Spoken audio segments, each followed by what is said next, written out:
If you're wanting to play the new Risk of Rain DLC, this is the issue I get. Now, this has been out for about 2 days since I'm recording this on the 29th.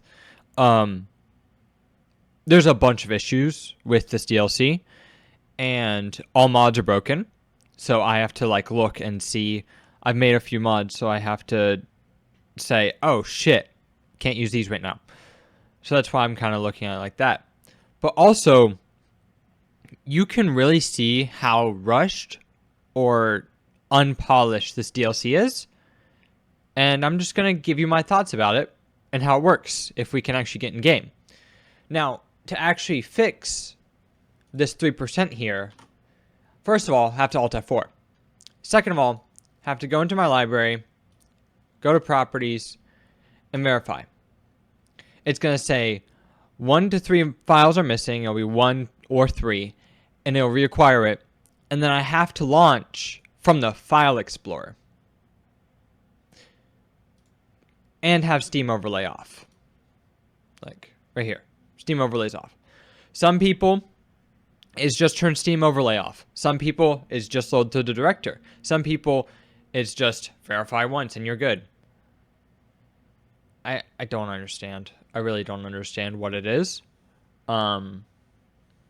It baffles me that there is this big of an issue with it, you know?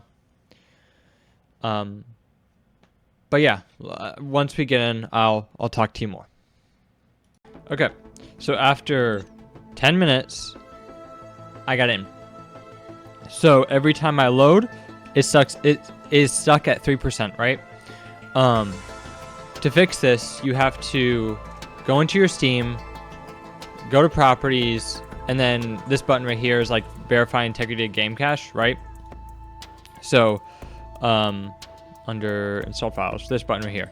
Now also, I launch through the actual files, which is just if you clicked browse at this top part, it's this Risk of Rain right here, this application. You can run it there. If it's still stuck at 3% after launching it through here, you can go into your data, your config, and then your config. And then you can change intro skip from a 0 to a 1 and splash skip from a 0 to a 1. Save that and try again. After each of these things, you need to verify integrity of game cache because every time you load up the game, it corrupts 1 or 3 files. And you can't launch unless you have those 1 or 3 files. Very genius, I know. So, now to get to that grandpa was talking about. False Sun, this is the secret survivor. He looks like a modded survivor. This is not to be like bad in terms of modding. Modding is great. I love modded characters. But it doesn't have a polish that there should be whenever it is a studio official release. On the other hand, Seeker, way too fluid, right? So it's kind of weird.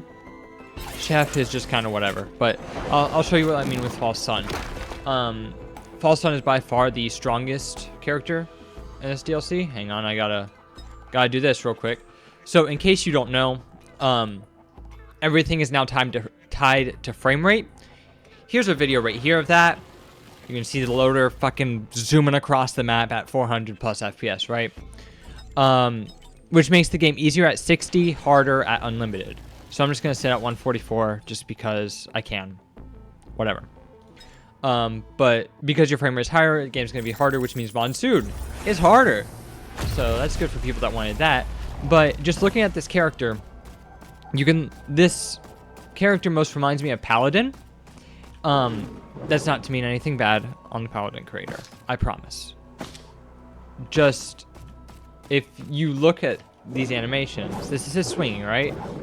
It feels very much like the Paladin, which is a mod that's been around for a very, very long time. His dash doesn't really feel like much, and then his beam is like his main damage, right? It doesn't feel bad. It's just crazy how they just didn't really care about this survivor, it feels like. They gave him the most damage but just like forgot about his animations or something. I don't know. It's like it was a very rushed release for him. But then if we go to like Seeker, it's a completely different situation, right? Other issues I've had with just this DLC is like the grandparent on like stage 5 is whenever he starts to spawn. His AI just breaks just because. Also with the Gups and Geeps, they all just kind of stop working if one spawns or if one is inside of the other. Not quite sure why, as I don't think. Okay, I thought that guy was broken. A lot of it just kind of chalks down to, if you're gonna do that, it has to be a full release. It can't be rushed. It has to be good, because you're competing with people that do this as their passion while you're doing it for your paycheck, right? That's my biggest thing in that regard. But overall, I will say I do enjoy the DLC. It's very hard to get in just because of that issue that I'm having. I know other people do, but it's not very common. I haven't seen it on bug reports or anything, but there's that. In terms of items, I don't really fuck with the items, honestly. So my gripe with Seeker is that it's too polished, right? So we went from False Sun, which is like not very polished, to Seeker, which is super polished. Just the animations don't feel realistic. You can probably see it off the rip, honestly. If I were to just, like, the run itself just looks too fluid, right? It looks like a character teleported into this game from, like, I don't know, fucking FPS, insert FPS here, right? I do think that these basic abilities are fine. I don't have any sort of issues with it. I wish that there was some sort of like timer in flight before you start taking damage, but since it's not there, that's fine. Having them meditate from Helldivers is a bit weird, like the quick time event, but I think it's unique. I think it's kind of cool. So yeah, that's what my main issue with Seeker is, just like the actual, I think it's just the sprint, honestly. I'm gonna be real. Like everything else is kind of whatever. The spawning of these mouse 1 projectiles is a little bit like off, it feels like. It feels like it's spawning too far to the right and left for the first 1 second. But it's not really a bad thing, I'd say. It's just like, I don't know. You know? It's just a little gripe. You notice it if you play the DLC. But this character just feels too polished. It feels like Bandit, but had 20 more hours in the animation just for the running or some shit. You know? Okay. Then Chef. I, honestly, I don't know whether I like this Chef more or the Chef mod. I think I like the Chef mod in terms of the mouse 1. So, Chef mod basically imports it from Risk of Rain 1 with Gawain. So whenever you throw a cleaver, it has the line connected to you, and it automatically comes back, like right after throwing. So I'd throw it and start returning like that. This chef's a little bit different. You have to click again to kind of send them back, and it just feels very weird. And then also, probably my biggest issue with it is the oil slick's gone on your shift. Like shift, you got the stinky poopy oil slick, and it's just not there. Instead, you have to coat with your R. Your R is no longer a boost next ability. I don't think he has a band proc. I'm gonna go back to menu just so I can actually inspect this, right? So if we go to logbook, items, can we see bands? Where are bands? That's a very good question. Green items, there it is, bands. So hits that deal more than 400% damage also blast enemies with runic ice blast, right? So this 400% damage. Can Chef even pop that?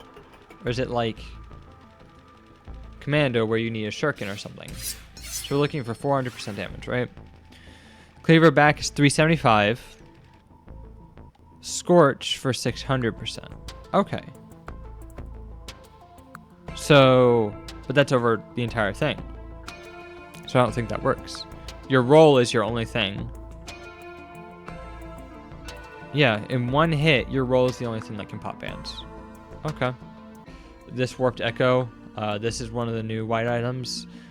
It's probably the best one that I think right now, but I don't know, because it's like, this 50% is delayed for 3 seconds. It can just straight up kill you, I'm pretty sure. If it was non-lethal, then I'd call it a day, but I think that this Antler Shield is not bad. It's just like a Thorns. It's like whatever. But if you look at this, you're like, I'd rather have any of these other items, right? Knockback Fin, I don't like it. Bolstering Lantern. I'm sure it's really good on like Rex. It seems fine. I don't know. How often are you below 50% though? Chronic Expansion, I think is fine, maybe. 5 enemies is such a high stat count because it only lasts during combat. I'd rather have something that's like it'd speed lasting for the stage. If this lasted for the stage, I think it'd be perfectly fine. If you knock this down to being 5%, every 5 enemy killed, gain a damage counter bonus of 5%, lasting as long as the stage. Perfect. I think that's a great one. What else new for white items? I think that's all for white items. Okay, green items. What's new for green items? Sailstar. I love Sailstar. I think that this is the best item so far. It's a chance? What? I didn't know that the stacking was a chance for another item. That's weird. I thought that the second one was just like a guarantee. Okay, well, you only ever need like one Sailstar then. That's fine. Whatever. Luminous Shot, I think it's fine. I think Luminous Shot is not that bad either. I think for someone like Railgunner, it's useless. I think for Second Son, it's not bad. Secondary skill, charging your, like dealing an extra 150% damage per charge up to 5 times. That's pretty nuts. That means that you're able to get it up to, what is it? 750% damage just for like max stacks, obviously. Yeah, I think that's pretty good. I honestly think Luminous Shot is not that bad. What else? Chance Stall. I think Chance Stall is also not bad. I don't hit Chance Shrines too much, so I can't really say I love this item, but it's definitely not bad. 20% for higher rarity is not bad at all in no regard. Prayer Beads sucks. I don't care what Prayer Beads is. The fact that you have to get rid of it, I don't like it. 20% of player stats per item level up on removal game all store stats. I don't really like that. I think I've gotten rid of it once. And that's just like scrappers forgetting about it, whatever. Noxus Thorn. This seems kind of fine. I'm a bit confused on how this one works still. So when you're hit, there's a chance to infect enemies nearby with stacks of bleed. And if the enemies are already inflicted by debuffs, add 1 stack to those debuffs instead. If it was both, it'd be like really good. It'd be good. I think, why is it not both actually? Thinking about it, why is it not both? This is the Suicide Vest. When you're at 25% health, you explode, then teleport away. I think this is fine. It's a good old jail card. None of these greens really strike me as nuts. Like obviously there's no ukulele, there's no bands, nothing like that, which is fine. You can't really make those whenever you already have them, right? Growth Nectar, I don't know. I don't know if I like this or not. Whenever you have 5+ unique buffs, gain 20% bonus stats for 5 seconds. This should be stage lasting. Next, what's the other reds? Meteor, cool. My favorite red so far, when a large monster is killed, it will always drop an item. This is your bosses, your like wandering vagrants, your Z constructs, that kind of stuff. All of these have a 15% chance of dropping an item. That's really good, especially in looping. You will get so many items that this has like infinite usability for you. I love that thing. What else is there? The boomerang. I found one boomerang. So chance on hit, fire a boomerang, and it deals 30% damage.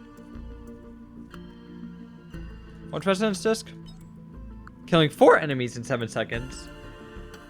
You deal 300% damage, piercing all enemies it doesn't kill, and then explodes for 1,000 damage. Returns to the user for another 3,300% damage. So this is 1,600% damage for 4 kills. So it should be 400% for 1 kill. About, right? 400% for 1 kill.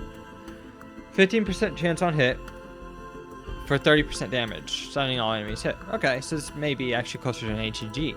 So 15% for 15% for 30% damage. 10% chance for 300% damage. Why are you like that? HEG hits one thing. Boomerang hits multiple things and stuns. I don't think stunning really matters, especially with a red item. You want it to be really powerful.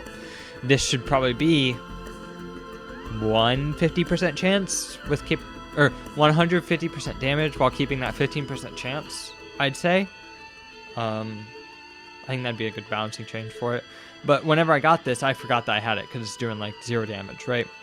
The other thing, this War Bonds, I think this War Bonds is fine. I had it before. It was like 300 gold a stage early. It's pretty good, but probably would rather have a different red aside from like Wake of Vultures, which is fine. In terms of blue items, the only one I've grabbed so far is this one, which sucks. This one for real is awful. Yeah. On level up, receive 1 free unlock. It's awful. Never grab it. It's not worth it. What about active items? Were there new active items? No, there were no. Why were they new? What? That's kind of weird. We got no new void items, no new active items, and like a few new blues, I think. No, we got 1 new blue. 1? Yeah. This is the protozoa. I've seen the protozoa. What? Okay. Yeah, 1 new blue item, which is this. Long-standing Solitude. The worst blue item ever. Okay. I mean, sure. Like I said, I just think that this DLC needed some more love. So, but that's all I got. Yeah. See ya.